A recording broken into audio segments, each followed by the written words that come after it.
Mr. Kevin holds an MBA, an MSc in Strategic Planning, and a bachelor's degree in Civil Engineering.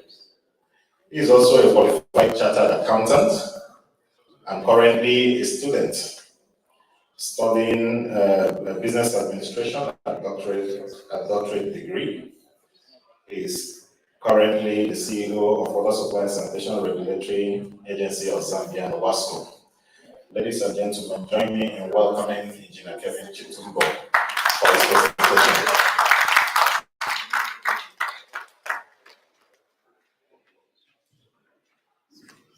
Thank you and good afternoon, everyone. I'm glad to be part of what is happening in Lagos the last 2 days.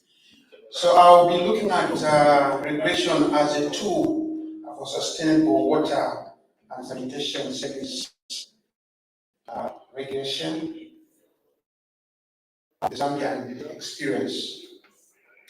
In terms of the contents, I'll look at what I'm calling the tri-scope of regulation or regulatory performance, issues of regulatory governance, water reform process that we underwent in Zambia, our institutional setup, and we'll look at substance regulation, and then the objectives as we regulate, the critical issue of enforcement tools for regulation and the service to the poor.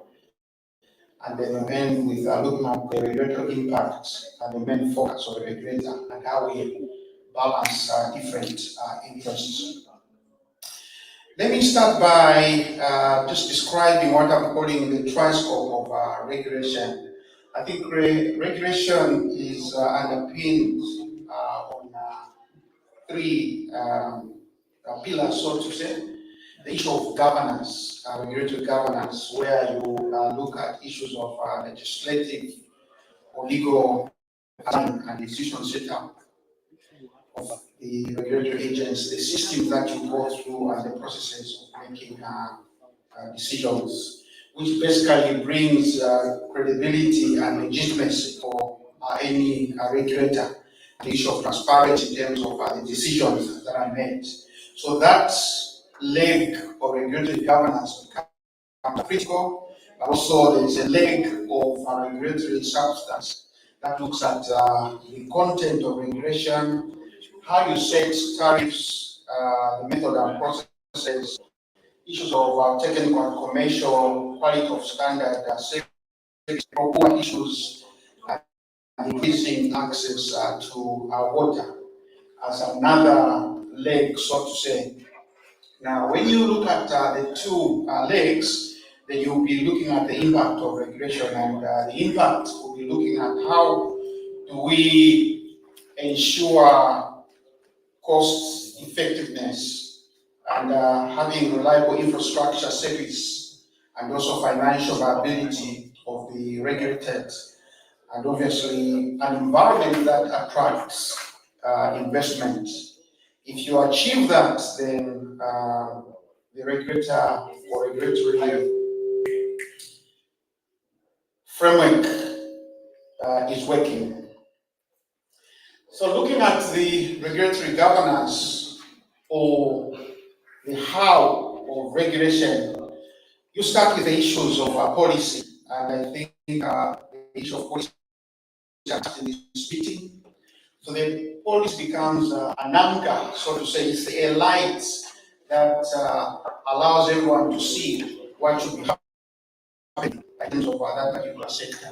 Then the regulatory or the legal framework or the law now tries to bring in how the market is going to be moderated and who is going to be there, and also how things should be done. Critical in terms of the regulatory framework is the independence in terms of decision making for a regulator in this case, as we focus on regulation. Not only the independence in terms of making decisions, but also financial and management independence becomes critical if a regulator has to function And those two brings in the issue of accountability, transparency, predictability, and also you don't hammer.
Under the Ministry of Local Government and Rural Development, who are in charge of the local authorities or the councils, and by law they are supposed to now form companies which are basically Zambian companies to supply water. However, the law allows for 49% sector, capital participation, and also investment or lease contract.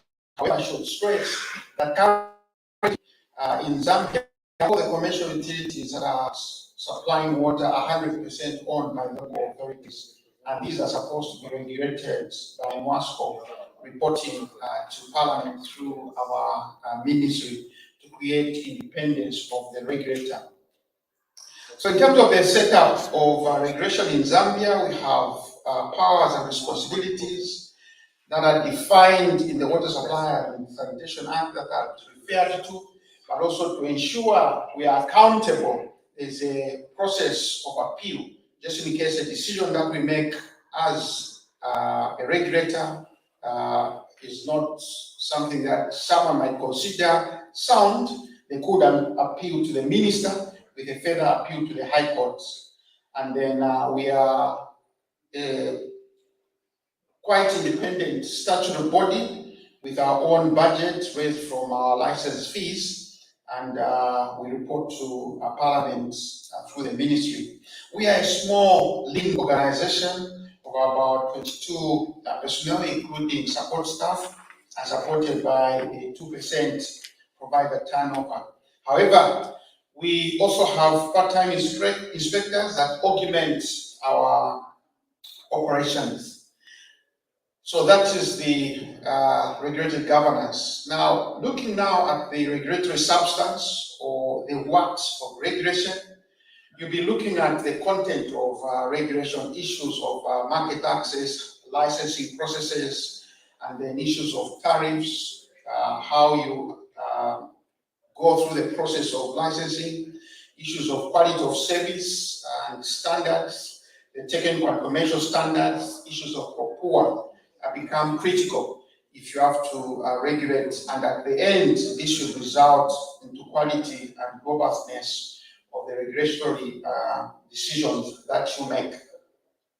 So we have as objectives to ensure we have acceptable service levels, we have to increase efficiency and also acceptable tariff policies, control monopolies, and these we do in various ways, and that's why we have a comparative report that defines how we're performing as a sector. We've got penalties and incentives that we can impose on people that don't comply, but also we are there to fix and limit tariffs, negotiate tariffs with utilities, and ensure we are monitoring investment so that at the end of the day, the investment is making sense and people are buying or they are paying for a service without passing on the efficiencies of utilities to the customers.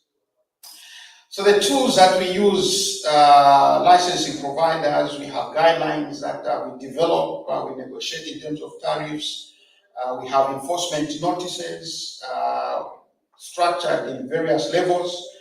The last or the extreme we can go to is suspend the license of a regulated if we've gone through the stages of declaring or rather directing a utility to amend what we think things that needed to be sorted out.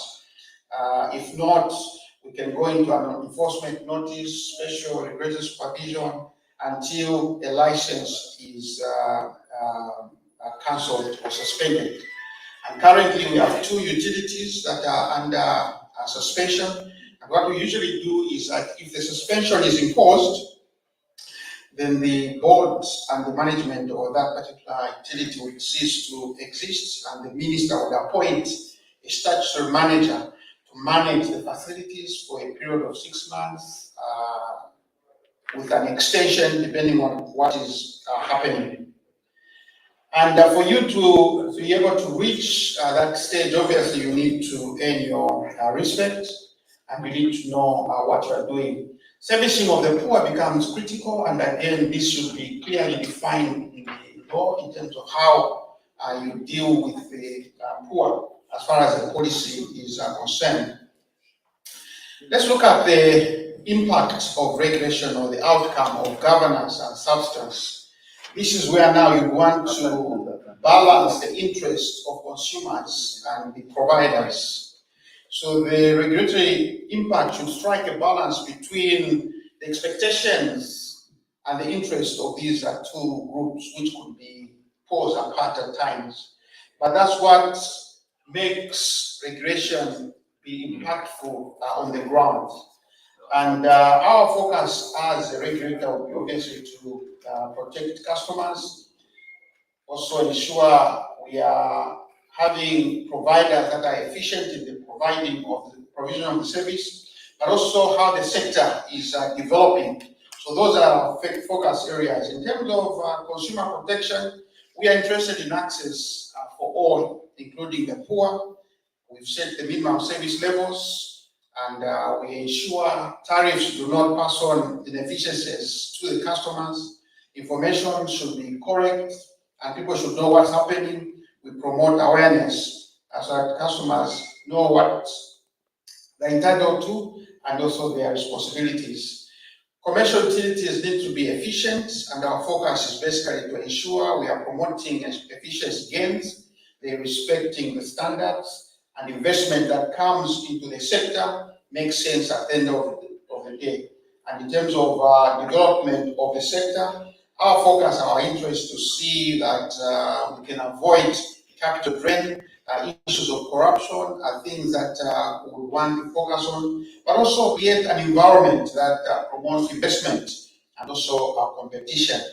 So just to give you an idea of where we are coming from, when we started collecting data from about 2002, our water coverage was about 73%. Now it's gone about 89%.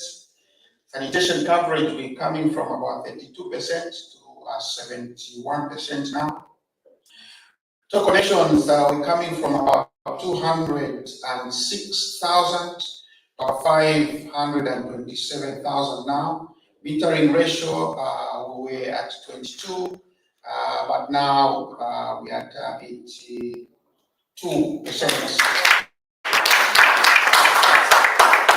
And also revenue collection coming from about as low as 58% to about 92%.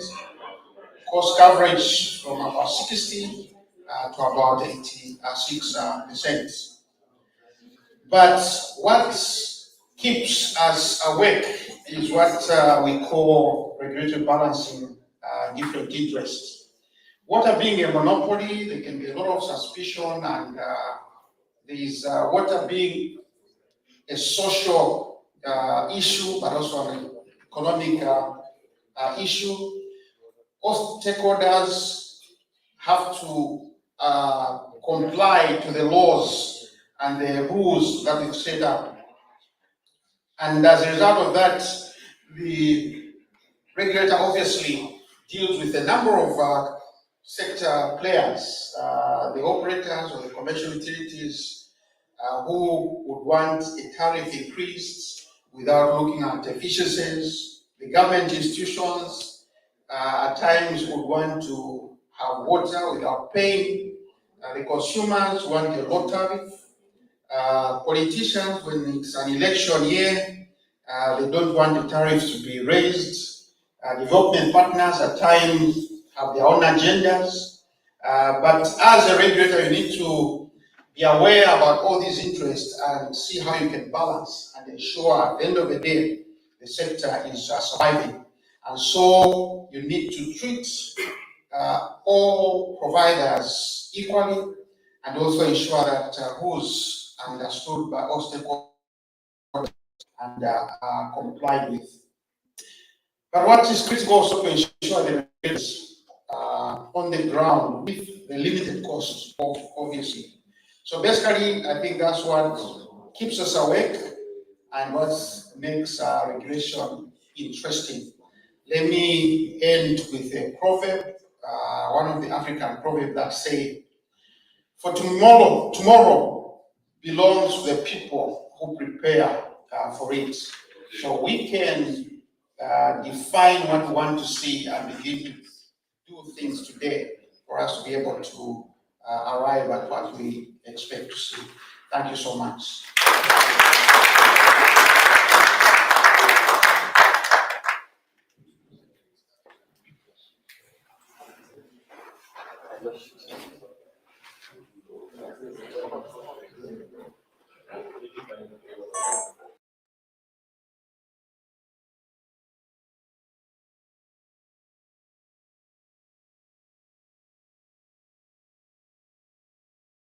Interesting to know that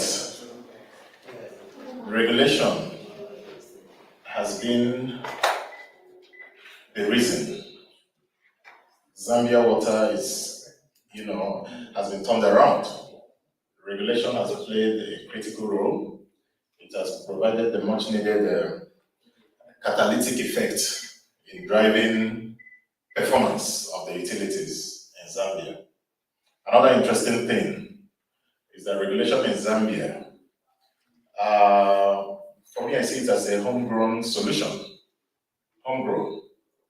When Chola was speaking yesterday, she said something about, okay, now Nowasco is like the beautiful bride as far as regulation is concerned in Africa. And it's one success story that we can boast of.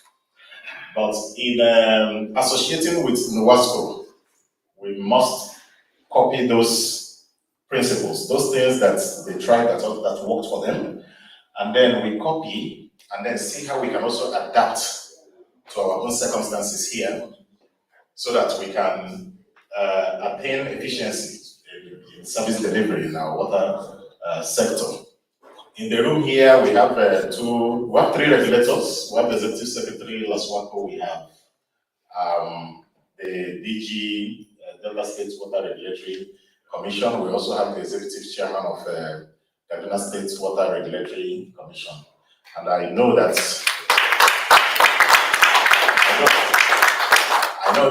this presentation from Engineer Kevin, they must have found it quite interesting. Now, we are supposed to have a second speaker, but I do not know whether the technical people are ready with because it's supposed to present virtually. If we don't have that presentation, maybe so we don't kill too much time, because our time for this session is already fast spent. So if that presentation is not ready because it's virtual,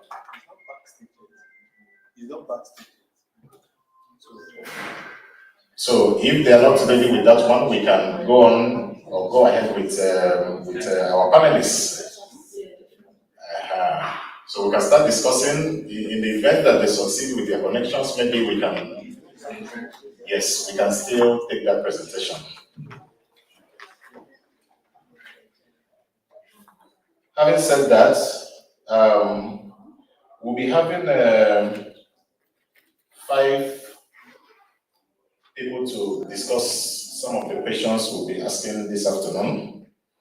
I've already introduced read the profile of Engineer Kevin Chitumbo. I don't have to do that again. So on that note, may I invite Engineer Kevin Chitumbo to take the seat as one of the panelists.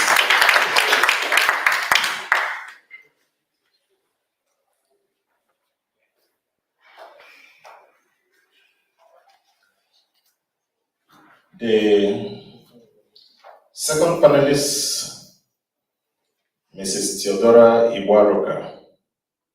Mrs. Theodora Iwaroka is an institutional and policy development specialist. She holds a Master of Science degree in International Development Studies and is currently studying water and sustainable development in UN Delft, Netherlands.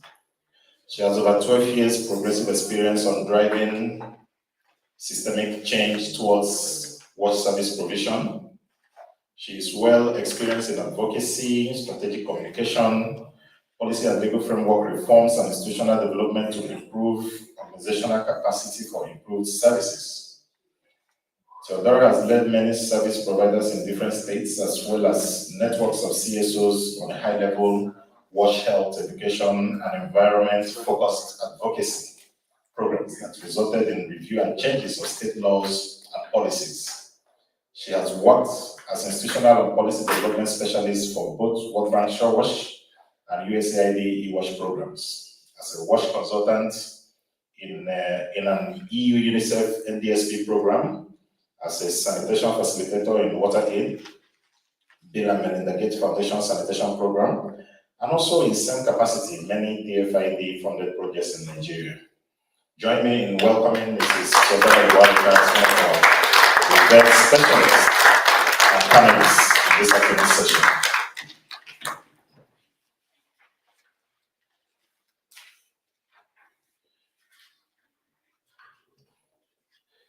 Incidentally, our other panelists, their profiles were not published in this manual, but at least they are people I know. I have I've spoken about them. One of them is Engineer Henry Idama, who is the Director General of the other states Water Sector Regulatory Commission. Engineer Henry Idama, welcome.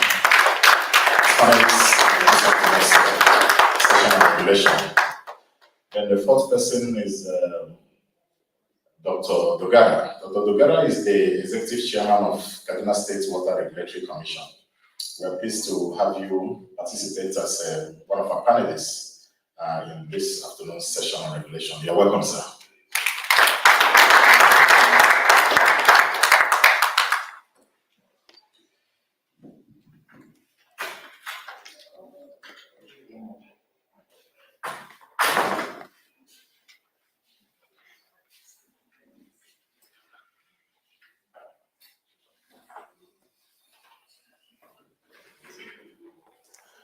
The fifth person, incidentally, the profile is also was not also published here. Is Chola Mbilima. Chola Mbilima is from the NOWASCO, the National Water and Sanitation Council of Zambia. In fact, she is the Iron Lady of NOWASCO.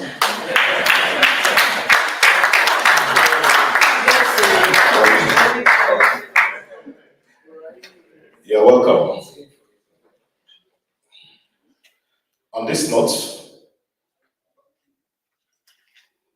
we shall go straight into the discussions.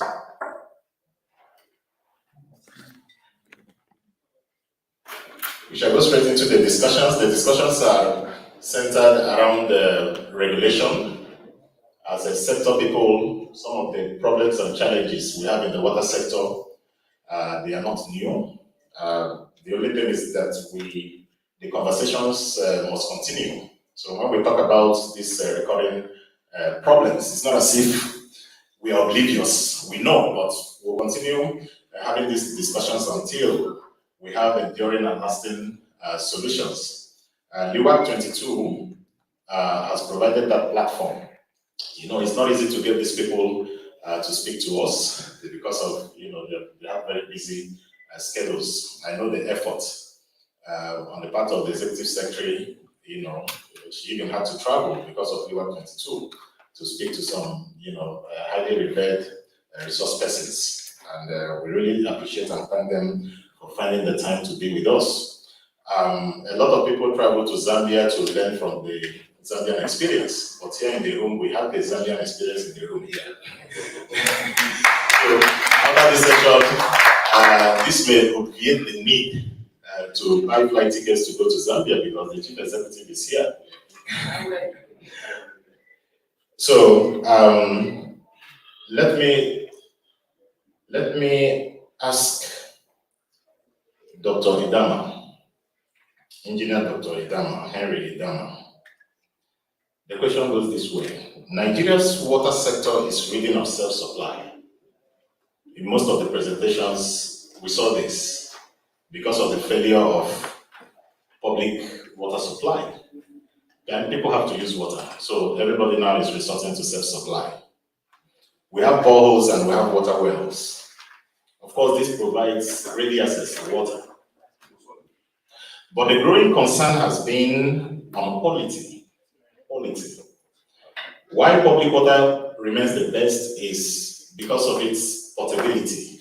Public water is portable, is treated water, and is safe for human consumption. But when people can't access it, they resort to self-supply. Now, the growing concern is about quality. You had very recently the Commissioner for Health in Lagos State, raised an alarm over the danger in using bottled water in Lagos. That is just one. In other states of the country, we have similar things also going on there. Now, the question is, how can a regulator deal with the issue of quality of borehole or water well?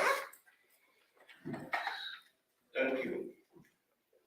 It is said that water is life. Water is life when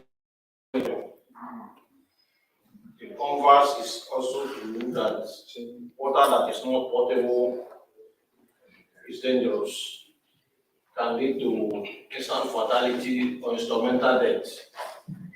That is where the regulatory authority comes in to stop people from committing either instant suicide or instrumental suicide. From my observation, these self-help goals, mostly due to financial constraints, are shallow. That's the most they can go. The problem that arises is that they are open to contamination from contaminants on the surface. Now, the regulatory commission should be in the forefront to monitor the quality of this water. And when I say monitor, the tendency is that if you maybe pick a sample, you say, oh yeah, you say it's okay. No, it cannot be. Because we have 2 seasons that we deal with the extremes. Monitoring of the water quality should be at least on these 2 extreme seasons to check the quality of the water. In some cases, the regulatory commission should also offer advice on people operating boreholes that the water is not potable, on the kind of treatment that they should carry out, or outrightly seal up the borehole to stop the people from harming themselves. Because the idea is to drink clean water and prevent certain diseases. If they drinking that water, we endanger you more. But the best thing is to shut it down. So that's what the regulatory authority should do. First by advocacy, then when that things you employ the stick.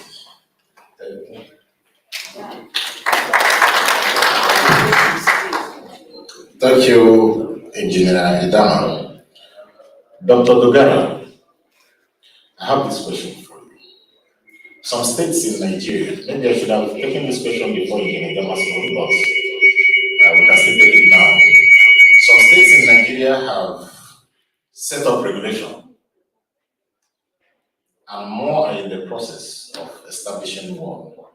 Across the federation, you have reforms going on in the sector, in the areas of policy, institutional, legal. States have one reform or the other currently going on. And what we see now is that, policies are changing. We're having new legal frameworks that now, provides what the institutional setup in the states should be. Now, the question is, do you think Nigeria is ripe for wash regulation?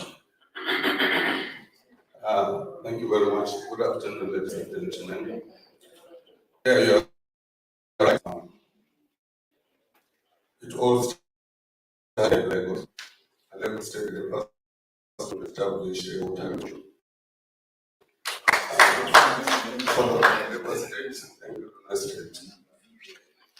In the last count, based on my information, we have about 9 states now with their own regulatory agency. And don't forget that we run a federal constitution.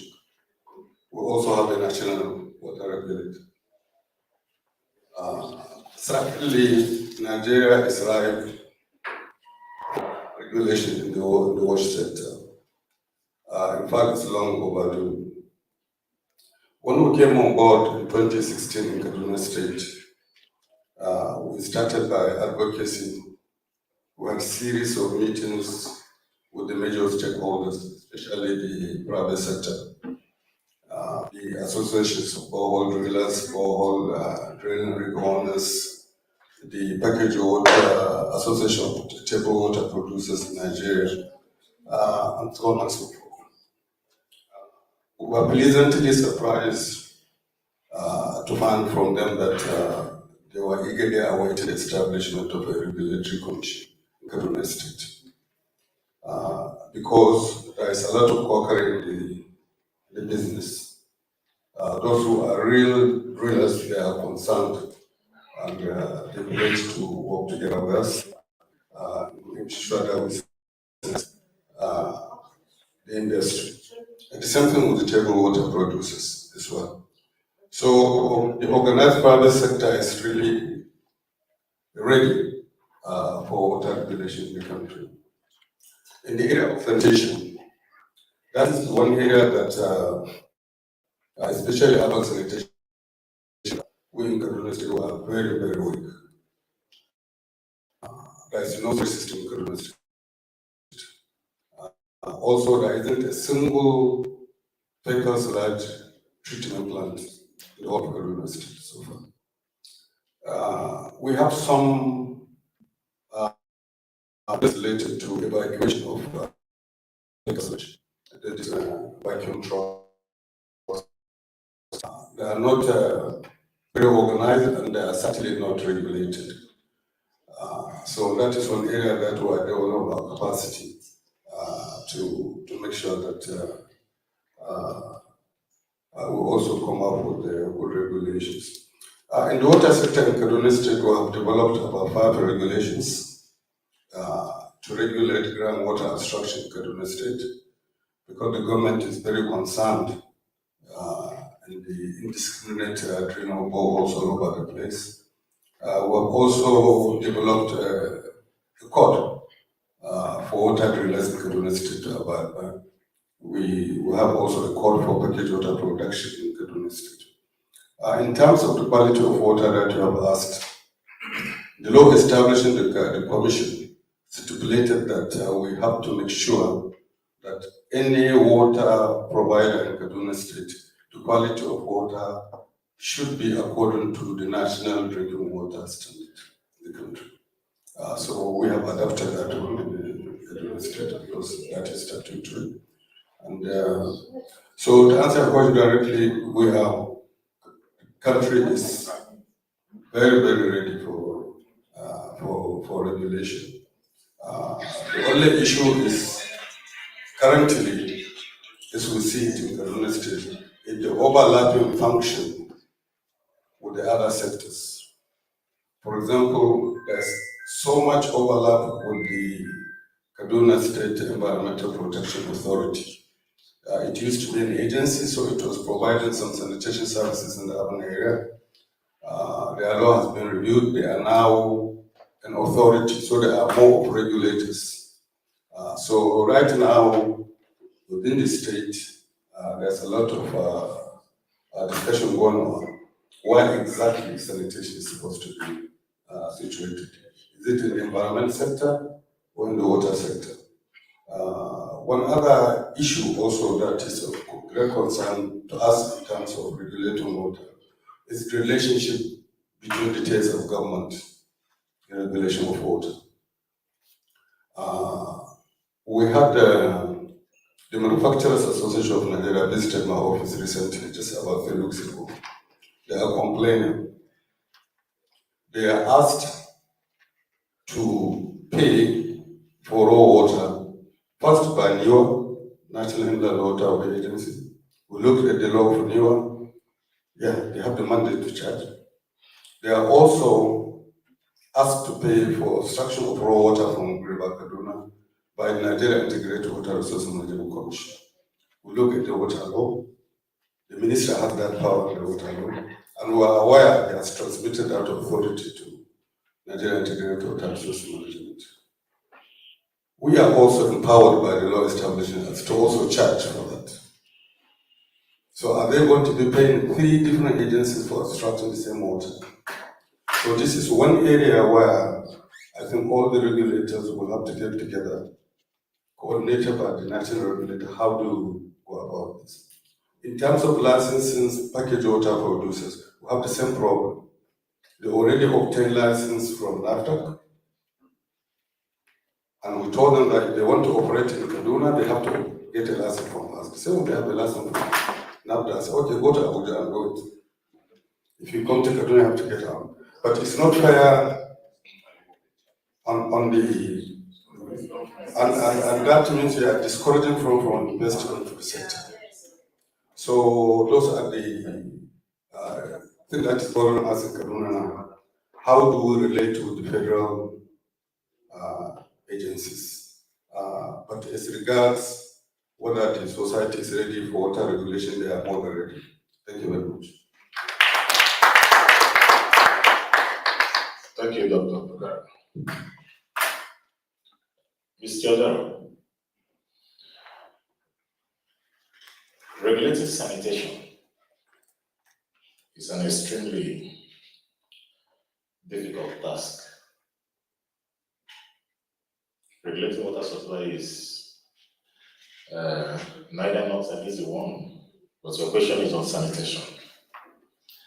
It's a difficult task that must be done if we must avert adverse health consequences, public health consequences. How do you think a regulator can navigate those difficult contours of sanitation regulation? Thank you very much. Now, considering the emerging development crisis, which ranges from population growth, economic challenges, societal dynamisms, and other variables, there is need for us to develop a pragmatic, adaptive approaches that will be used to govern and manage the environment so we can be able to sustain both human and environmental health. And that is where the regulator comes in.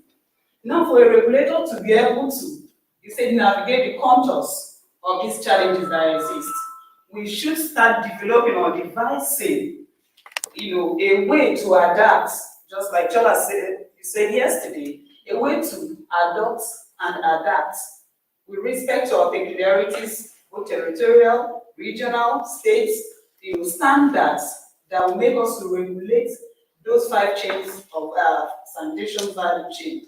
Now we talk about the containment. How do we set standards that's going to regulate the containment? Looking at our environment, do we have high water table? How do we, set standards with the existing operators or sewage operators or even households that construct septic tanks by lining the walls of the septic tanks? What is the mixture of the cement? Now we go to emptying. Do they use the PPEs, personal protective equipment, the boots, the hand gloves to protect themselves from getting these diseases or health challenges we talked about that are wash related? Now we talk about after the treatment, where it's being treated. Is it channel technology? Is it the drying technology? Does this affect the environment? Does this affect the human beings? From there, we go to reuse. Okay? Now, we're talking about environmental degradation. How do we use these fertilizers so we don't, hinder the potential contents in the soil that ensure that food or agricultural produce is enhanced? Okay, but the regulator cannot also do this without involving or liaising with the agencies that are responsible for sewage management.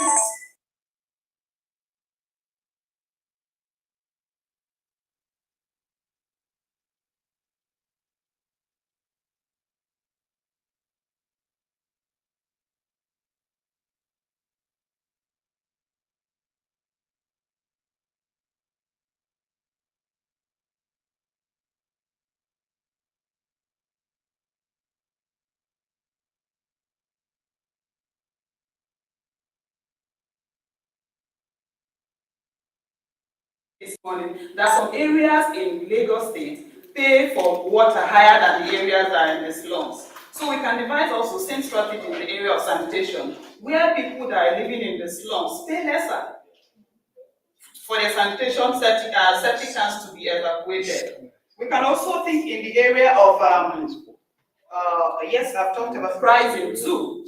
When we involve the PPPs, we can now manage them. We can form an organized, private sector. Just link them to the organized private sector, consulting or maybe organization to ensure that their pricing is being regulated in line in the product to protect the consumer who is now the household who is now their customer.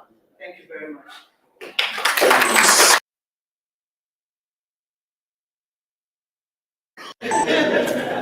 Okay, yeah, you can give Chola the mic. Okay, Chola.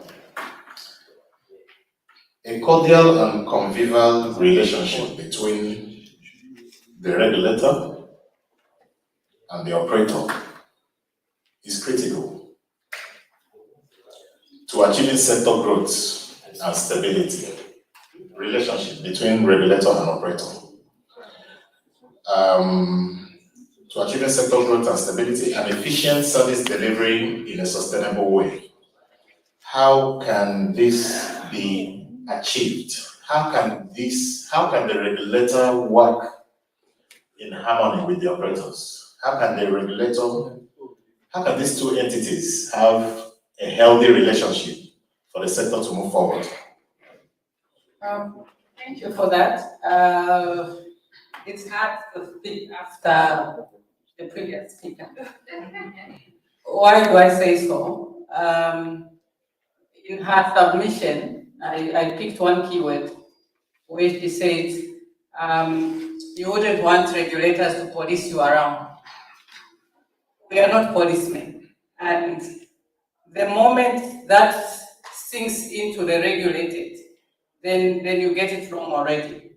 So the relationship between the regulator and the regulated, who are the service providers, is the very essence of regulation. It is what is regulation.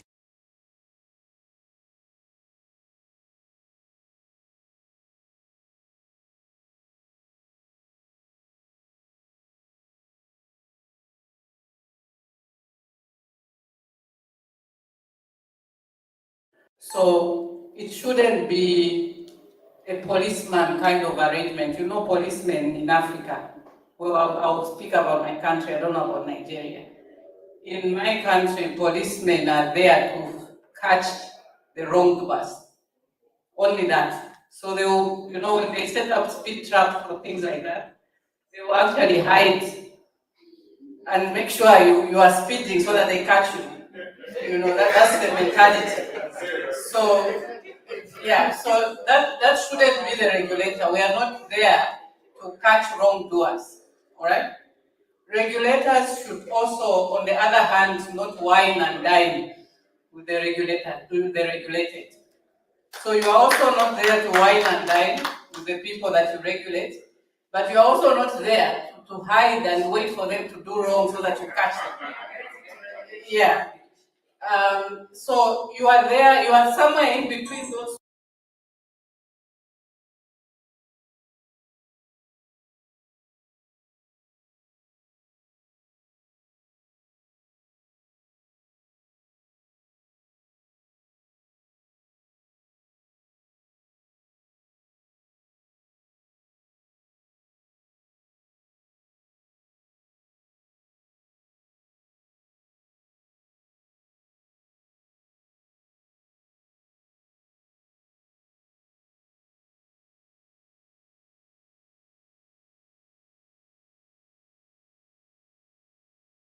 And regulated.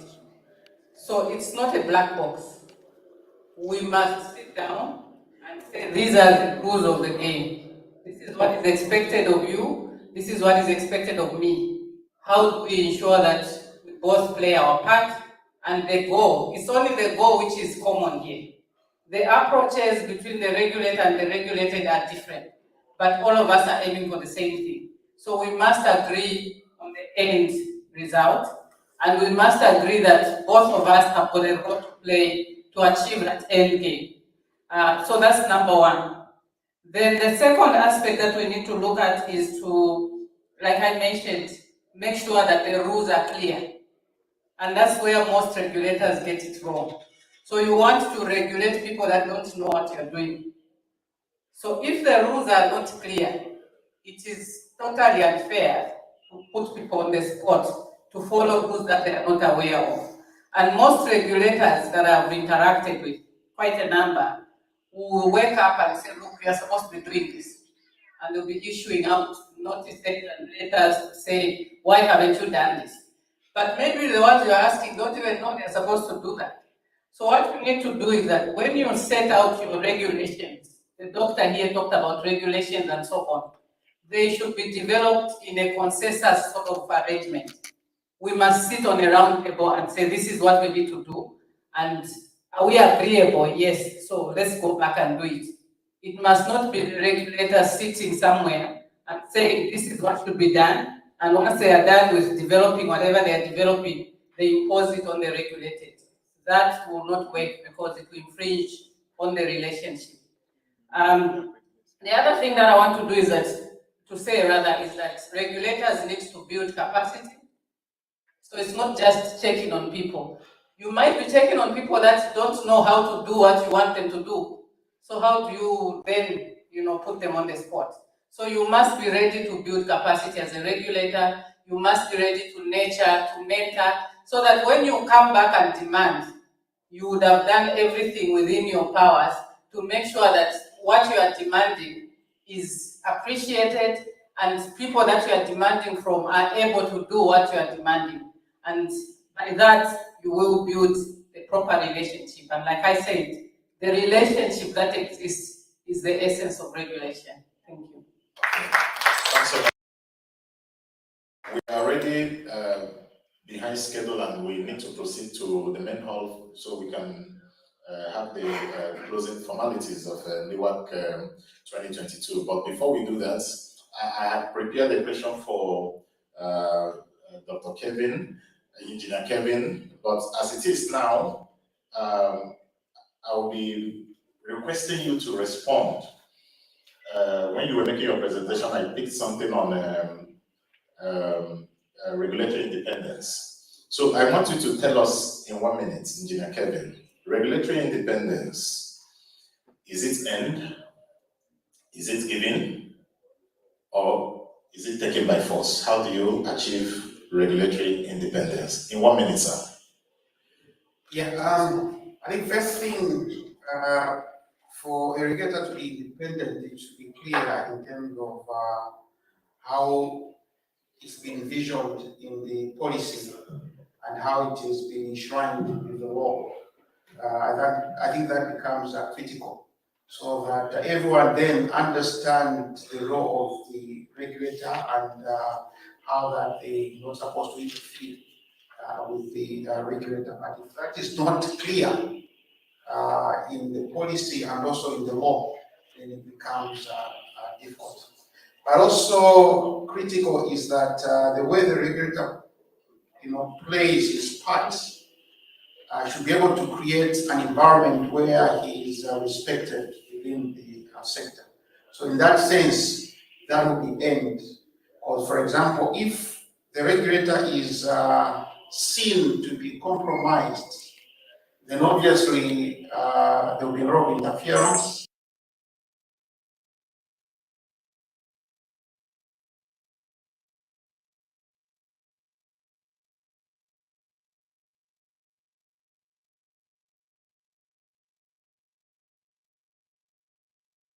Notice, and the government takes interest, and usually they want to go with our advice. So in that sense, because of the time we've had, how we've interacted with them, how we've interacted with the sector, we've been able to end that respect for us to be given that independence. But also critical is that in terms of what we do, we want to be very transparent, and we want to be accountable.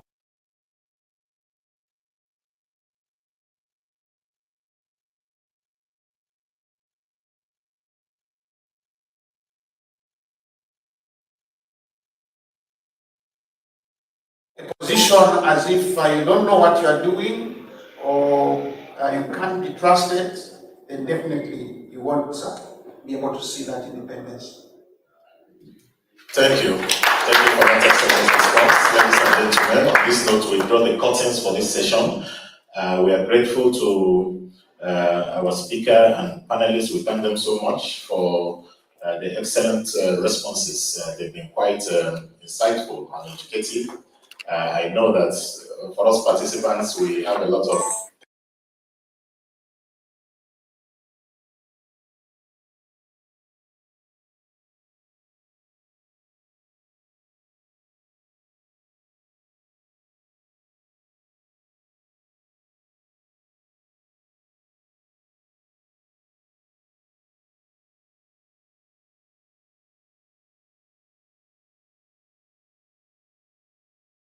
Sorry,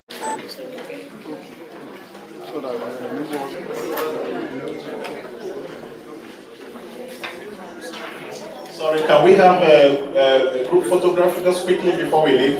Please, Mr. John, come on end section. I want to take the camera. The panelists group photograph.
Mr. John, please, we need you in Australia. Please, I need to leave. Participants are leaving so that we can set up.